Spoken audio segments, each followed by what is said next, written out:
The first time I saw a man smile while losing everything. I didn't understand it. It was raining that evening. Not the soft kind of rain that feels poetic, but the heavy, loud kind that drowns your thoughts. I was standing under the broken shade of a bus stop, clutching my empty wallet like it still had some value. My phone battery was dead. My bank account was worse. And that's when I saw him. An old man. Sitting on the wet bench like the rain didn't bother him at all. His clothes were simple, slightly worn, but clean. In his hands he held a small paper bag, and on his face was a calm smile.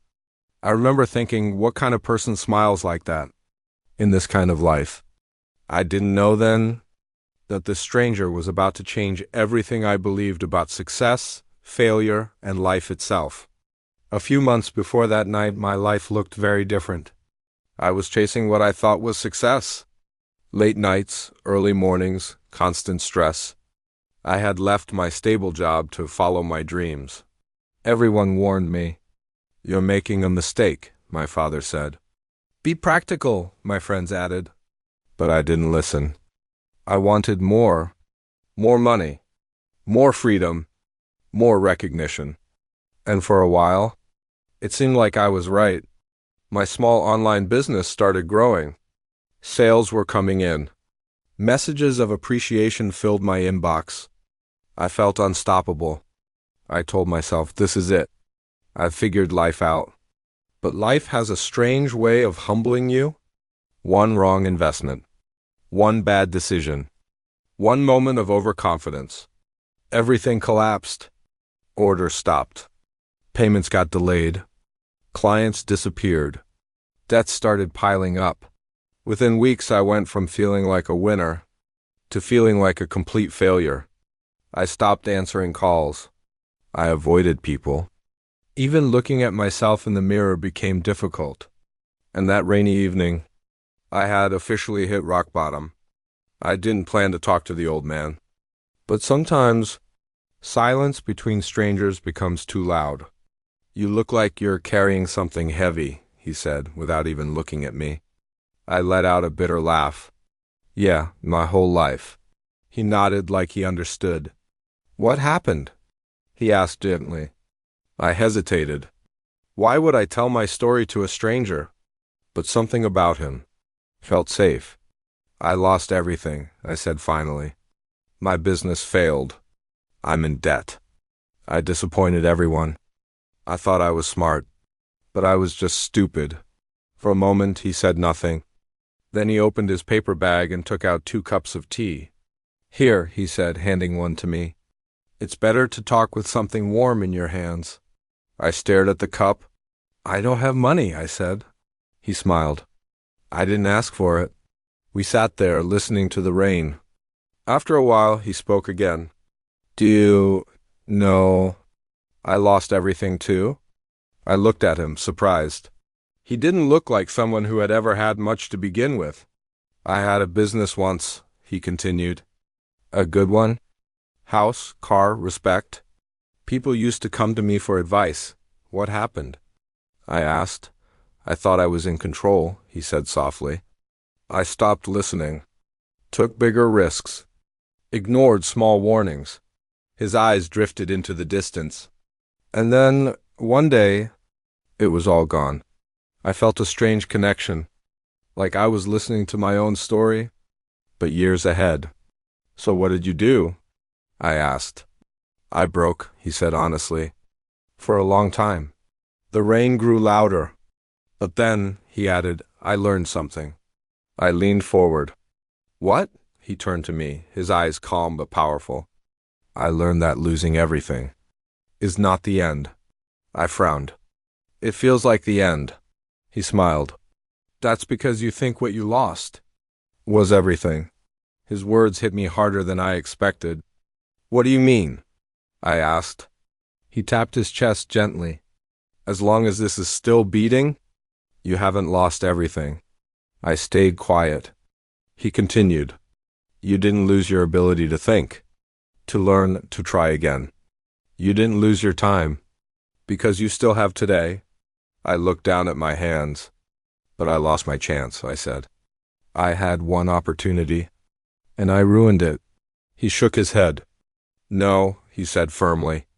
You used your first opportunity to learn what doesn't work. Something inside me resisted. That's easy for you to say, I said.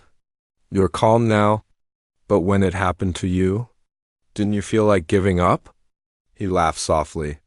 I tried, he admitted. Many times? Then what stopped you? He took a deep breath. Perspective. I didn't understand.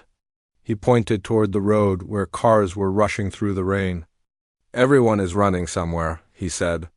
Chasing something, money, status, approval. He paused. But very few people stopped to ask.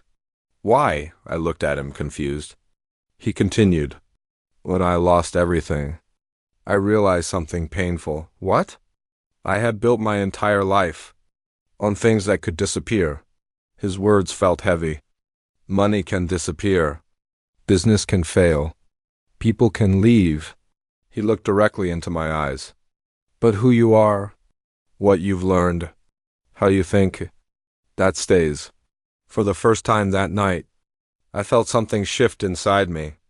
So what did you do after losing everything? I asked again. He smiled. I started over, he said. But differently. How? I stopped chasing success and started building value. The rain began to slow down. What's the difference? I asked. He leaned back. Chasing success is about results, he said. Money, recognition, winning, and building value? I asked. That's about growth, he replied. Skills, discipline, understanding. I thought about my own journey. I had been obsessed with quick results.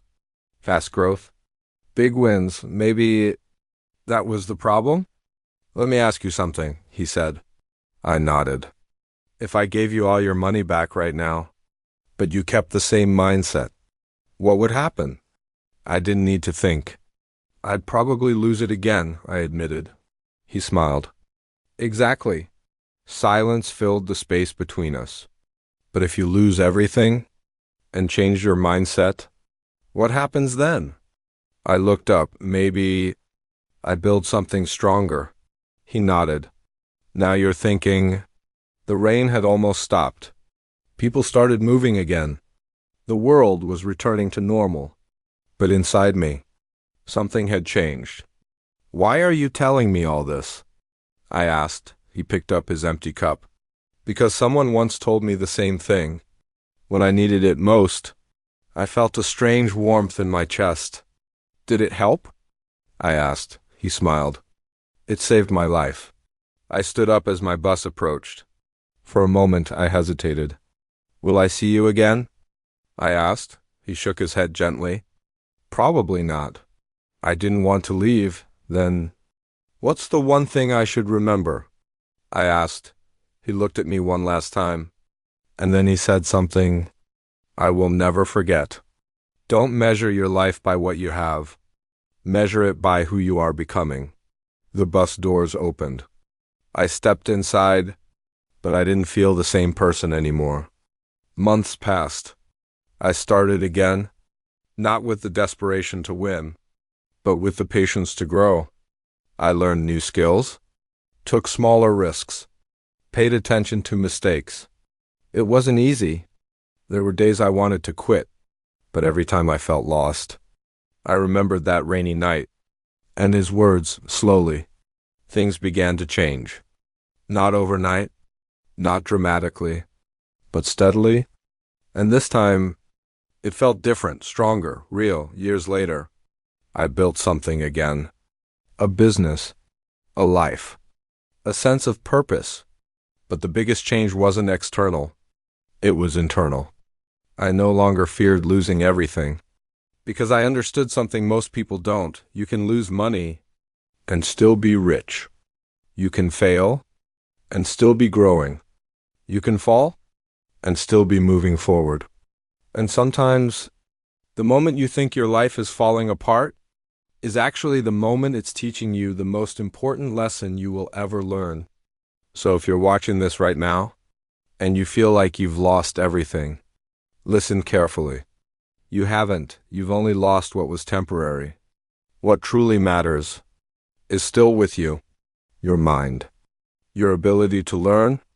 Your chance to begin again. Don't let one failure define your entire story. Because the truth is, the most powerful people in the world are not the ones who never failed. They are the ones who learned how to rise after losing everything. And maybe, just maybe, this moment in your life is not your ending, it's your beginning.